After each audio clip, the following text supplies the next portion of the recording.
Bonjour tout le monde et bienvenue à cette nouvelle séance sur l'entrepreneuriat dans le cadre du cours Management général et entrepreneuriat. Et cette séance, on va aborder l'étude financière et le business plan. Alors, lorsqu'on parle de l'étude financière pour monter un projet, de quoi il s'agit, quelles sont les informations financières nécessaires à chercher et comment on va préparer ce qu'on appelle le plan d'affaires ou le business plan. Alors, ce que nous allons essayer d'aborder dans cette séance-là, c'est d'abord le programme d'investissement, puis après les prévisions en termes de vente et des charges, et revenir par la suite sur la trésorerie et le business plan. Alors, lorsqu'on parle du programme d'investissement, une fois nous avons une idée claire sur notre projet et que cette idée va nous amener à concevoir le produit qui va répondre à un problème rencontré euh, dans dans une population, dans une entreprise, dans un marché et ainsi de suite. Donc, nous allons penser la conception du produit. Et donc, une fois c'est pensé cette conception de produit, nous allons penser aussi à la transformation, comment on va mettre sur pied réellement cette entreprise. Alors, à partir de là, nous allons réfléchir, est-ce que nous avons besoin d'un terrain à construire? Et donc, on va pouvoir identifier le coût relatif à l'acquisition du terrain. Et si on va acquérir le terrain, il faut le construire. Et donc, on doit chercher les promoteurs immobiliers qui vont nous donner un devis de, par exemple, un terrain de 200 mètres carrés, de 400 mètres carrés. Si nous voulons construire deux niveaux plus le rez-de-chaussée, combien on doit payer? Et donc, le coût de la construction et de l'aménagement. Maintenant, si nous n'avons pas besoin d'acheter le terrain et de construire et que nous pouvons tout simplement installer notre projet dans un local qui existe déjà, voir aussi le coût de location de ce local. Et si on va le louer, peut-être qu'il y aura des aménagements qu'il faut réaliser et des installations à mettre en place. Là aussi, on doit évaluer les frais d'aménagement et des installations. Le matériel, les achats que nous allons faire concernant les équipements, on doit pouvoir aussi évaluer le montant global de ces équipements qui sont nécessaires pour la transformation de notre produit ou des matières premières à notre produit, à un produit final. Et par la suite, les frais de constitution de la société. Donc, lorsqu'on a déterminé les prix pour chacun de ces points-là, on fera la somme et on va déterminer tout simplement le programme d'investissement. Alors, ce que vous allez retenir facilement dans ce premier axe qui est le programme d'investissement, c'est lorsque vous avez la conception de l'idée, votre projet, toutes les étapes pour le mettre en place et tout ce qu'il vous faudra, et vous allez venir chez un organisme pour lui dire, s'il vous plaît, j'ai besoin d'un montant d'investissement, d'un montant d'argent pour mon entreprise, il va vous poser la question, combien? Alors, pour répondre à cette question combien, il faut avoir décortiqué et avoir identifié tout, si vous voulez, là, avec le prix qui correspond pour chaque rubrique. Alors, les investissements nécessaires, c'est de déterminer aussi les immobilisations dont le créateur il a besoin pour réaliser ses objectifs de vente. Si nous voulons vendre à grande échelle, on a besoin de matériel de transport pour acheminer notre produit aux différents points de vente. Donc, il faut intégrer le matériel de transport dans les équipements et dans les investissements nécessaires. Et puis aussi prévoir ces investissements, comment ils vont évoluer pour des prochaines périodes. Alors, généralement, les banques euh, essaye de voir comment il va être l'évolution de votre projet sur les 5 années à venir. Et donc, il faut que le chef d'entreprise soit capable d'avoir une projection sur les 5 années à venir et de voir quels sont les investissements à mettre en place et quel est le mode de leur amortissement quand il s'agit de matériel et des équipements. Alors, par la suite, une fois on a déterminé ces différentes rubriques-là, maintenant on va penser au chiffre d'affaires. Alors, le chiffre d'affaires, c'est tout simplement les produits. Pour qu'on puisse déterminer le chiffre d'affaires, on doit avoir une idée sur les prévisions en termes de vente sur les 5 ans ou les 5 années à venir et peut-être le taux de croissance. Première année, c'est une année de découverte, il ne faut pas être trop ambitieux, mais à partir de la deuxième, de la troisième année, il faut qu'on constate que le créateur ou l'entrepreneur, il a en tête idée sur comment il va développer son entreprise pour assurer de la croissance et du développement à partir de la deuxième ou à partir de la troisième année.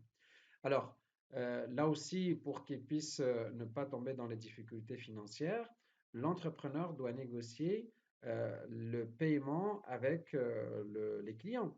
Est-ce que ce sont des produits qu'on va vendre et paiement sur le champ, ou bien des produits qui vont être vendus, mais avec un paiement échelonné dans le temps ou espacé dans le temps?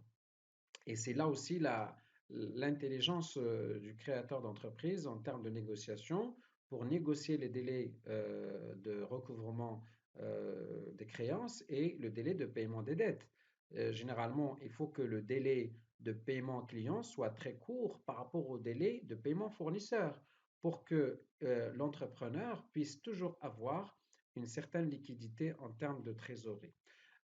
Au niveau des taxes sur la valeur ajoutée aussi, voir l'arbitrage à faire entre la TVA collectée et la TVA déductible pour avoir un certain équilibre financier au niveau de sa trésorerie.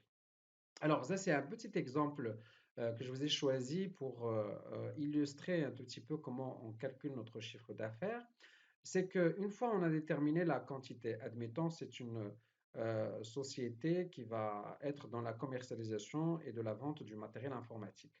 Et il va prévoir, cette entreprise-là, la vente pendant une période donnée de 10 imprimantes et 20 ordinateurs, avec comme prix unitaire pour chaque ordinateur 6 000 dirhams et pour les imprimantes 4 000 dirhams. Alors, notre chiffre d'affaires va être vendu de la manière suivante. 6 000 multiplié par 20, ça nous donne 120 000. Et 4 000 multiplié par 10, ça nous donne 40 000. Donc, ça va être un total de 160 000. Ce sont les recettes ou bien le chiffre d'affaires. Maintenant, au niveau des charges. Au niveau de charges, c'est de déterminer, de préciser trois étapes ou trois types de charges généralement. Vous avez d'un côté les achats, et puis après vous avez les charges externes, puis après vous avez les charges salariales. Alors, on peut aussi décomposer les charges en charges directes, charges indirectes, ou bien charges fixes, charges variables. Dans tous les cas, la détermination des types ou de la typologie des charges en fonction de ce que vous allez en faire en termes d'utilisation. Mais en tout cas, vous avez les achats, tout ce que vous allez acheter en termes de matières premières, en termes de fourniture, des encours, des ingrédients qui vont rentrer dans la transformation. Puis après, vous avez ce que vous allez payer pour les salariés, ce que vous allez payer en termes de charges externes. Bon, ça va être globalement la grande partie de vos charges. Alors, lorsqu'on parle des achats, c'est tout ce que vous allez acheter en termes de matières premières. Vérifiez aussi comment est-ce que vous allez stocker de la matière première au niveau de l'entreprise et la nature des achats que vous allez effectuer. Et puis les délais, comme je vous ai dit tout à l'heure, comme j'ai expliqué à l'instant, les délais à négocier avec les fournisseurs par rapport aux délais négociés avec le client et de voir aussi quand est-ce que vous allez engager la TVA qui va être déductible entre la TVA collectée et la TVA déductible. Alors, les charges externes, c'est notamment des charges que vous allez devoir payer à l'extérieur, voir aussi quels sont les organismes à qui vous allez devoir payer ces charges extérieures. Et est-ce qu'on peut avoir une idée sur l'évolution de ces charges? Donc, est-ce qu'ils sont prévisibles, ils ne sont pas prévisibles? Est-ce qu'on peut déterminer l'évolution de ces charges sur les 3 premières années, sur les 5 premières années, et puis après aussi voir quelles sont les charges fixes et les charges variables que vous allez devoir payer.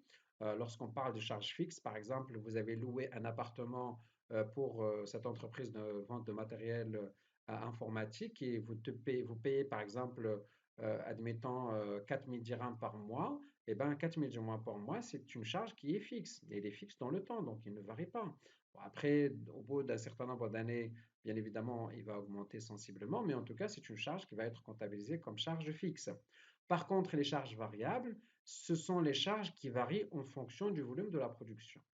Alors là aussi, dans les charges, vous allez vérifier la périodicité de ces charges. Les charges fixes, par exemple, le loyer, on doit le payer chaque mois, donc c'est une charge mensuelle. La périodicité est mensuelle.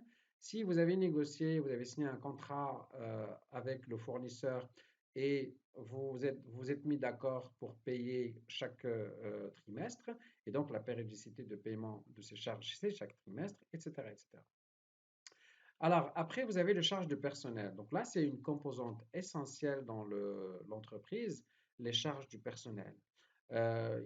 Généralement, ils peuvent aller jusqu'à 50% des charges globales de l'entreprise, des fois 40%, mais en tout cas, tout dépend de l'intensité capitalistique de l'entreprise et aussi de la technologie utilisée dans l'entreprise, parce qu'on peut avoir beaucoup de main-d'œuvre, beaucoup de personnel et moins de capital technique.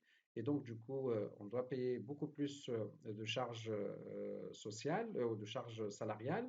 Par contre, si nous avons beaucoup d'équipements et de machines, etc., donc vous allez constater que la masse salariale va être en quelque sorte relativement réduite. Alors, les rémunérations, est-ce que vous allez déterminer des rémunérations qui sont fixes, qui sont variables, des rémunérations à la pièce, des commissions, donc tout cela, il faut ventuler toutes les charges et les catégories de charges liées au personnel, avec la périodicité aussi. Donc, on doit payer le salarié à la fin de chaque mois, donc il faut être régulier à la fin de chaque mois, c'est la périodicité pour payer les charges liées au personnel. Alors, ne pas oublier aussi, je l'ai dit tout à l'heure, ne pas oublier les cotisations salariales, que ce soit les charges salariales, que ce soit les cotisations salariales ou les cotisations patronales. Donc là, il faut les intégrer dans le raisonnement et aussi être vigilant par rapport à la périodicité de paiement de ces cotisations auprès des organismes sociaux. D'accord? Alors, avec toutes ces charges-là, donc vous avez des impôts qu'il faut payer, que ce soit des impôts sur la société, l'impôt sur le revenu, des taxes sur la taxe sur la formation professionnelle, par exemple, ou d'autres types d'impôts que vous allez payer. Et donc, il faut ventuler toutes ces différentes taxes que vous allez payer, à qui vous devez les payer et quelles sont les périodes pendant lesquelles il faut les payer pour que vous puissiez mettre en place un plan d'opération qui va être respecté en termes de paiement. Alors là, c'est aussi un exemple de charge. Alors les charges, donc on va essayer de voir la charge totale, c'est le coût unitaire multiplié par la quantité. Donc nous sommes toujours sur la vente du matériel informatique. On va supposer que les 20 ordinateurs, nous les avons achetés à 4000 dirhams, donc ça nous a coûté 80 000. Les imprimantes, nous avons acheté chaque imprimante à 3000, nous avons acheté 10 et donc c'est 30 000. Et puis après, admettons qu'il y a 5 personnes en tout pour tout qui travaillent dans la société avec un salaire brut de 4000 dirhams, donc ce qui va nous donner 20 000 dirhams comme masse salariale. Et puis après, les quelques charges indirectes, électricité, peut-être eau, d'autres prestations et ainsi de suite, de 5 000 dirhams. Et donc, ça va nous donner un total de 135 000 dirhams comme étant le montant des charges. Donc, selon votre produit, vous allez voir quels sont les articles que vous avez, les quantités que vous allez acheter, et s'il s'agit de la commercialisation, c'est les mêmes quantités que vous allez acheter, que vous allez vendre par la suite pour voir si vous avez un rythme qui est soutenu et le même.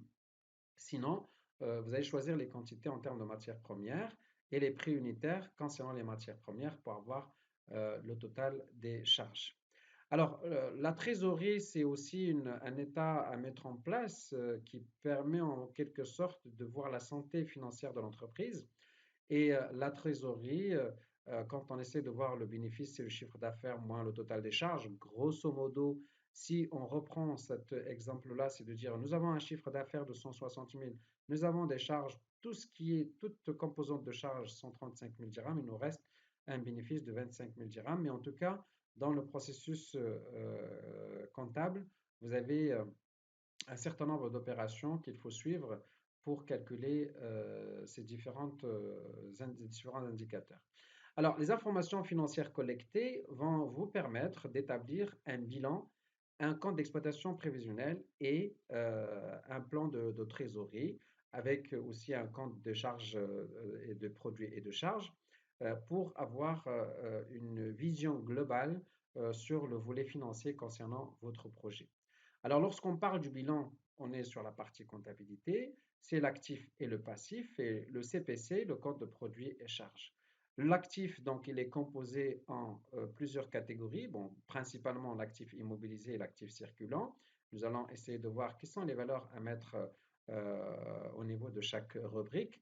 Au niveau du passif aussi, vous avez tout ce qui est capitaux propres et les dettes.